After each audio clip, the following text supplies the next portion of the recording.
একটা সংসার চালানোর ক্ষেত্রে পুরুষদের সাথে সাথে নারীরাও কিন্তু সমান পারদর্শী। স্বামী স্ত্রীর মধ্যে পারস্পরিক ছোট ছোট সহযোগিতাগুলো তাদের মধ্যে ভালোবাসার মাত্রাটা আরও বাড়িয়ে দেয়।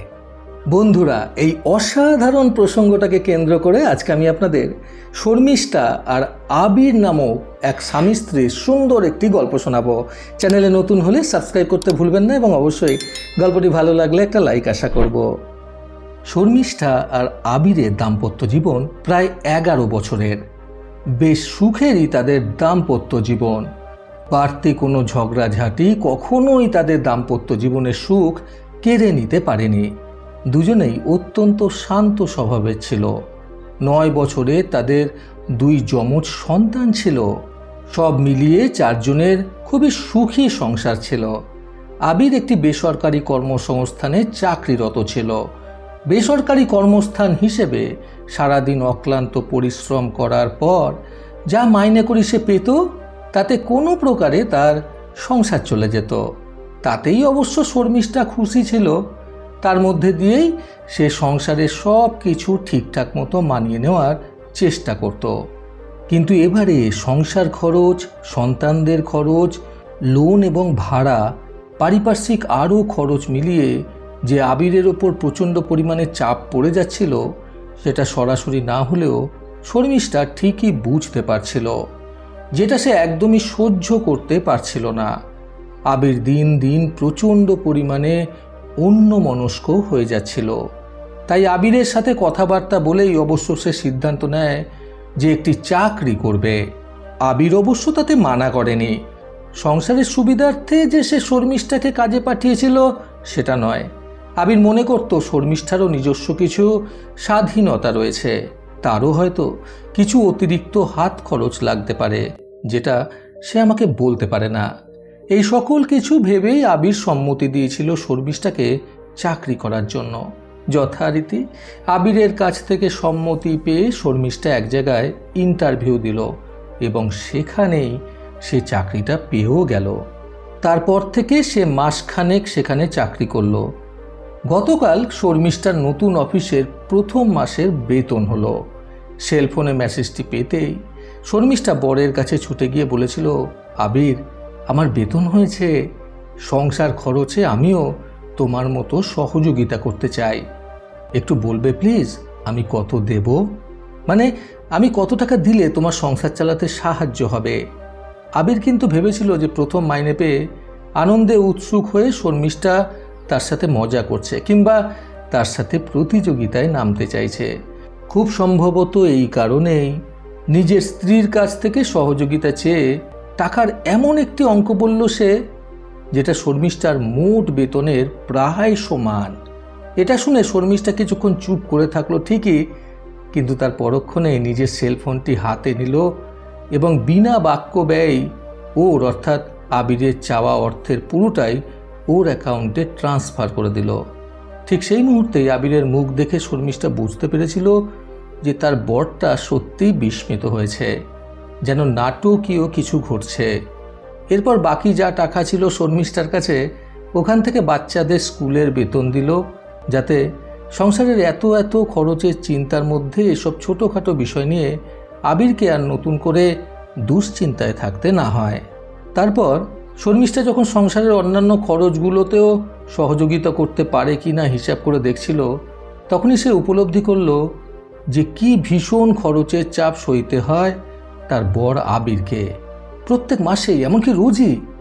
এবং সেই ভার, সেই চাপ সে চুপচাপই বয়ে চলেছে। বিয়ের এত বছর পরেও কখনো এই সকল ব্যাপার নিয়ে অতিরিক্ত কোনো কথা বলেনি আবির শর্মিষ্ঠার কাছে। তাদের সংসারের শুরু থেকে এই সবকে সে নিজের দায়িত্ব মেনেই করে যাচ্ছে। এমনকি যখন মাঝে মধ্যে আর্থিক অনটন দেখা দেয়, তখনও সে এই দায়িত্ব পালন করে যায়, প্রচণ্ড কষ্ট হওয়া সত্ত্বেও। শর্মিষ্ঠাকে একটি বারও এই সবের কোনো কিছু না জানিয়ে। এরপর আবিরের মুখ দেখে শর্মিষ্ঠা নিশ্চিত হলো, সে বুঝতে পারল যে প্রথমে বিস্মিত হলেও সে খুব খুশি হয়েছে আজকে শর্মিষ্ঠার এই সহযোগিতায়। সংসারে প্রথমবারের মতো হলেও শর্মিষ্ঠার প্রথম মাসের রোজগারের মাইনের টাকায় সাহায্য তার বরের উপার্জনের তুলনায় যৎসামান্য হলেও বরকে শর্মিষ্ঠা সহযোগিতা করছে দেখে সে দেখল তার টাকার দিকে আবির এমন দৃষ্টিতে তাকিয়েছিল যে যেন সামান্য ওই টাকা কটা পরিমাণে ওর কাছে মিলিয়নের সমান। নিজের বরের চোখে শর্মিষ্ঠা বিপদের দিনে একজন ভরসার সাথী পাওয়ার অনুভূতি লক্ষ্য করেছিল সেই দিন। শর্মিষ্ঠা তখন একটু খুশি হয়ে আবিরকে বলল, সংসার খরচ নিয়ে তোমার উদ্বেগ যাতে কিছুটা কমে সেই জন্য আমি আমার যথাসাধ্য চেষ্টা করব, আর এটাও চেষ্টা করব যেন আরও বেশি উপার্জন করতে পারি ভবিষ্যতে। শর্মিষ্ঠা সেদিন এটি নিতান্তই আবেগের বশে বা ওর বরকে খুশি করতে বলেনি, বলেছিল কারণ সেদিন সে উপলব্ধি করেছিল যে তার বর আবির নিশ্চয়ই একটি দায়কে বিয়ে করেনি, করেছে একজন সহযোগীকে, এবং বিয়ের পরে তাকে অবশ্যই অবিবাহিত সময়ের চেয়ে বেশি চাপমুক্ত থাকা উচিত। তা না হলে কেন একটা সংসার করা? তাহলে এই সংসার করার কোনো কারণই নেই। শর্মিষ্ঠা তখন নিজের মনে মনে ভাবতে থাকে যে আমি নিজে কখনো অন্যের উপার্জনের মুখাপেক্ষী হতে চাইনি, অন্যের পকেটের দাসী আমি হতে চাইনি, আর এখনও আমি চাই না আমার বড় অন্যের কাছ থেকে ঋণ করে দাসে পরিণত হোক। আমার মতো সহযোগিতা করার মতো একজন জীবনসঙ্গিনী থাকা সত্ত্বেও আমার বর অহেতুক সংসারের অতিরিক্ত বোঝা কাঁধে নিয়ে অল্প বয়সেই নিজের বয়স বাড়িয়ে ফেলুক। এতে কিন্তু আখিরে ক্ষতি আমাদেরই, আমাদের সম্পর্কের, আমাদের মন মানসিকতার, আমাদের ভালোবাসার। এই সকল কথাবার্তা শর্মিষ্ঠা ভাবতে থাকে সেখানে দাঁড়িয়ে থেকেই। সেদিন অবশ্য শর্মিষ্ঠার বর অর্থাৎ আবির সেই বিস্মিত অবস্থাতেই শর্মিষ্ঠাকে কিছু না বলেই বেরিয়ে গিয়েছিল কোথাও একটা।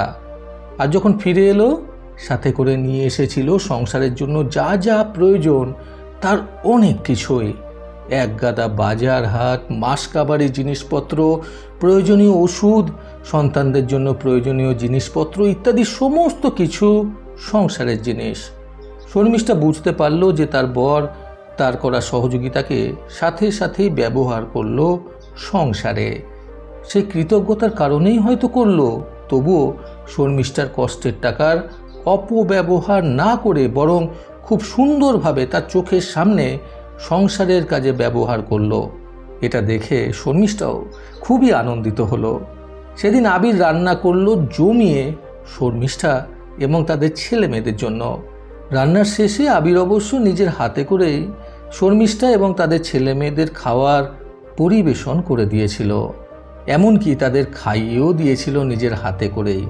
স্পষ্টভাবেই তাকে দেখে বোঝা যাচ্ছিল যে সে খুবই আনন্দিত হয়েছে আজকে। পারস্পরিক এই ছোট ছোট সাহায্যের মাধ্যমে করা সহযোগিতাগুলো যেমন দায়িত্ব পালন, প্রেম, মায়া, এইসব আমাদেরকে ছোট ছোট অনেক কিছুই দেয় একটি দাম্পত্য জীবনে, সেটা শর্মিষ্ঠা বুঝেছিল সেদিন। সেই ছোট ছোট প্রাপ্তিগুলোই একদিন অসীম হয়ে ওঠে হৃদয়ের সমান বিশাল। নিজের পরিশ্রম বাড়িয়ে আরও কিছু বাড়তি উপার্জনের সিদ্ধান্তটিও অবশ্য শর্মিষ্ঠা সেদিন নিয়েই ফেলেছিল, কারণ সে বুঝতে পেরেছিল পুরুষেরও সাহায্যের প্রয়োজন হয়, তারা সুপার মার্কেট নয়। পুরুষের সবচেয়ে বেশি সহযোগিতার প্রয়োজন তার একান্ত নারীটির কাছ থেকেই। এইভাবে কিন্তু অবশ্য তাদের মধ্যে পারস্পরিক বোঝাপড়াটা এবং ভালোবাসার সম্পর্কটাও আরও গভীর হয়ে উঠেছিল সেদিনের পর থেকে। তারা দাম্পত্য জীবনে আরও অনেক বেশি সুখী হয়ে উঠেছিল একে অপরের সঙ্গে, এবং আরও সুখে শান্তিতে সন্তানদের নিয়ে তারা সাংসারিক জীবনযাপন করতে শুরু করে। বন্ধুরা, সংসার সুমধুর করতে আজকের গল্প থেকে শিক্ষণীয় 3টি কথা সর্বদা মনে রাখুন। প্রথমত, একটা সংসারকে সুমধুর করে গড়ে তোলার জন্য স্বামী স্ত্রী দুজনকেই দায়িত্বশীল হয়ে ওঠাটা ভীষণভাবে জরুরি। দ্বিতীয়ত, পুরুষ মানুষ কখনোই বেশি কিছুর চাহিদা করে না, তারা সবসময় নীরবে অল্পতেই সন্তুষ্ট। তৃতীয়ত, একজন পুরুষ মানুষের প্রকৃত মন বুঝে নিতে পারলে তার সাথে অনেক সুখে শান্তিতে জীবনযাপন করা সহজ হয়ে ওঠে। প্রতিবারের মতো আবারও বলবো, এই পৃথিবী তাদেরকেই সম্মান দেয় যারা ইউনিক কিছু করার ক্ষমতা রাখে। সকলে সুস্থ এবং সুন্দর জীবন কামনায় প্রকৃত জীবন থেকে আমি সন্তু চক্রবর্তী আবার আসবো আগামীকাল নতুন সুন্দর শিক্ষণীয় একটি ছোট গল্পের সাথে। ভালো শুনুন, ভালো থাকুন। ধন্যবাদ।